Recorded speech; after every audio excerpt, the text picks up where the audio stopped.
மா, ஏமா இப்படி? எப்படி? என்னாலதாம்மா உங்களுக்கு இப்படி அவமானம் எல்லாம். எப்படிம்மா இது உன்னாலன்னு சொல்ற? இதுதான் விதி.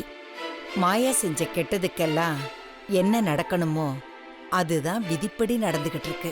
இல்லம்மா, மாயாவுக்கு பேச்சு போக வைக்க சொல்லி உங்ககிட்ட கெஞ்சினதே நான் தான். ஏன் நன்மைக்காக தான் அவளுக்கு பேச்சு போக வச்சீங்க. இப்போ உங்க நல்ல மனசால அவளுக்கு பேச்சு வர வச்சிருக்கீங்க. நல்லது கெட்டதெல்லாம் தாண்டி இது வரைக்கும் நீங்க எனக்கு எவ்வளவு நல்லது செஞ்சிருக்கீங்களோ அவளுக்கும் அந்த அளவுக்கு நீங்க நல்லது செஞ்சிருக்கீங்க.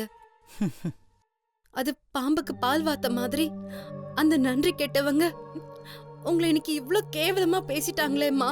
பரமசிவன் கழுத்துல இருக்கிறதும் அதே பாம்பு தானம்மா. மத்தவங்க கண்ணுக்கு தப்பா படுது, அந்த ஆண்டவன் கண்ணுக்கு தப்பா படுறது இல்லையே. தெய்வத்தோட சன்னிதானத்துல இருக்க இருக்க உனக்கு தீமையும் நன்மையும் ஒன்னாதாம்மா தெரியும். இன்னைக்கு உனக்கு கெட்டதா தெரியற விஷயம் நாளைக்கே உனக்கு நல்லதா தெரியலாம்.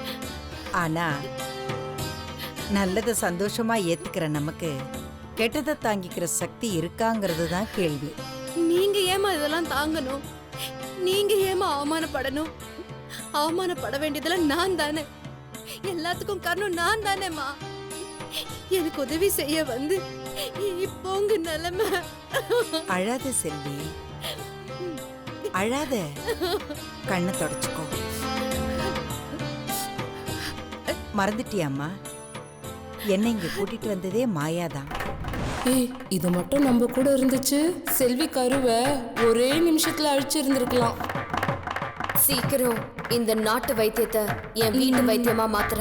அவ எதுக்கு என்ன கூட்டிட்டு வந்தாங்கிறத மறந்துட்டியா? நான் எனக்கு கொடுத்த கடமையை தான் செஞ்சேன். அந்த கடவுள் போட்ட கட்டளையை நிறைவேற்ற.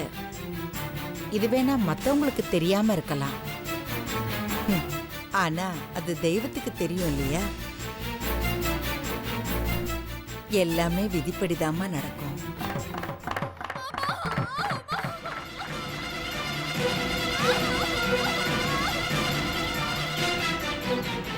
நாம மன்னிச்சிடலாமா, ஆனா அந்த ஆண்டவன் மன்னிக்கிறது ரொம்ப கஷ்டம். அதுக்கு உண்மையா மனம் திருந்தி மன்னிப்பு கேட்கறது மட்டும்தான் ஒரே வழி. அம்மா, அப்போ மாயாவோட குழந்தை? நான் அந்த மருந்தோட வீரியம் குழந்தைய பாதிக்கும்னு மட்டும்தான் சொல்லியிருக்கேனே தவிர அந்த மருந்து தான் எல்லாமேன்னு நான் சொல்லலையே. அந்த தெய்வத்தோட சக்தி மருந்தையும் மிஞ்சும். ஆனா நம்பிக்கையோட வலிமை மலையையும் தாண்டும். இனிமே மாயா செய்ய போற ஒவ்வொரு செயலும் தான் அவ வாழ்க்கைய நிர்ணயிக்க போகுது. அதேதான் உன்னோட வாழ்க்கைய நிர்ணயிக்கும். நீங்க சொல்றது எனக்கு எதுவுமே புரியல. ஆனா நீங்க யாருக்கும் எந்த கெடுதலும் செய்ய மாட்டீங்கன்னு எனக்கு தெரியும். கூடிய சீக்கிரம் உங்களுக்கு என்னால போன கெட்ட பேரை நானே சரி செய்யறேம்மா. இதுவும் நல்லதுக்கான ஒரு முயற்சி தான். முடிவும் நல்லதாவே நடக்கும். நான் வரேன். சரிங்கம்மா.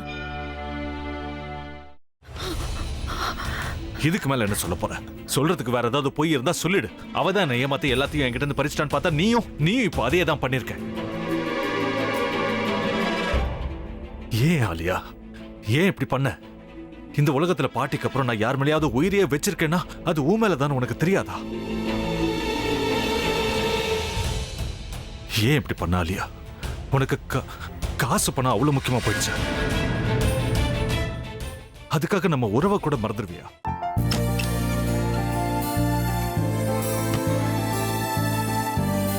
சக்தி சக்தி, ஒரு நிமிஷம்.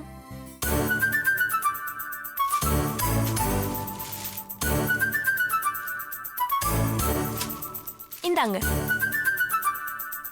என்ன இது? உங்களுக்கு பிடிச்ச பிராண்ட் செப்பல். இது என்ன நான் தலையில வச்சுட்டு தூங்கணுமா? சரி, அதை விடுங்க. இங்க பாத்தீங்களா, டைம் பீஸ். இதோட அலாரம்க்கு தான் நீங்க டெய்லி எந்திரிக்கணும். அதெல்லாம் என் மொபைல்ல இருக்கு. முத்து,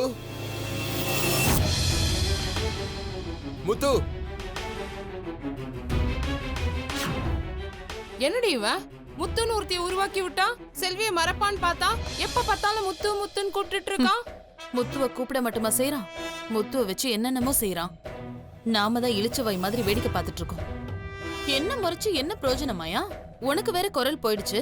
அடுத்து அவ செல்வியை கூப்பிட்டானா என்ன பண்ண போற? உன்னுடைய விருப்பப்படியே நீ ராமநாத வீட்டு மருமகளா வாழ போற. கண்டிப்பா என்னுடைய ஸ்தானத்திலிருந்து அவன் உன்னை நல்லா பார்த்துக்குவான் அம்மா. டேய், அவரை பத்தி தான் உனக்கு தெரியும்ல. அவர் எந்த முடிவு எடுத்தாலும் அதான் ஃபைனல். நம்ம அப்பா வேணுமா வேணாமாங்கிறத நீயே முடிவு பண்ணிக்கோ. வாடா.